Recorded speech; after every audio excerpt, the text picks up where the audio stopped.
Well, welcome back from Curie, North Carolina, Curie Beach. Give you a little view there of what's going on. Today we're talking about assumptions, and I assume that you know that that's water because you have a picture of it.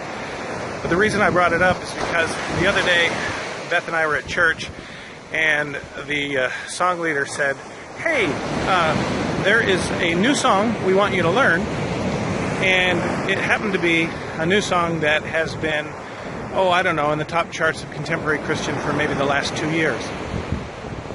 And I'm, of course, know the words to the song because I'm in the industry and I have some folks that I help from Christian FM, and so I hear this song all the time. And so I'm already singing along and I don't need the words.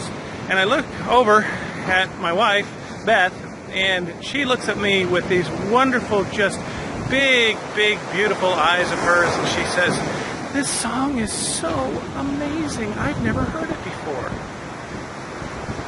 And I had to stop for a minute and go, that's what the listener's like. My wife is Christian through and through and loves Christian music. And that song has been in the top of the charts and played over and over, probably 30 times a day on most radio stations, or 15 times a day on most radio stations, till the cows come home. And she had never heard it before. Which brings me to the communication of being on the air and the assumptions. I hear it all the time and have heard it all the time throughout my career. Oh my gosh, if I have to say fill in the blank by fill in the blank one more time, I think I'm going to croak. And it's that attitude that comes across on the air, because after all, emotion is contagious.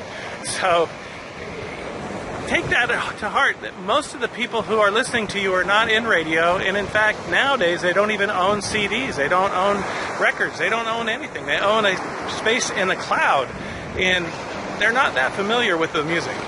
But when they do hear something, they have that emotional response that my wife had. Oh my gosh, this is such an amazing song. You need to reflect that every time, not just the first 10 times that you say it, but the 100 millionth time that you say it. Don't assume they know what you're doing. And that's it from Curie Beach.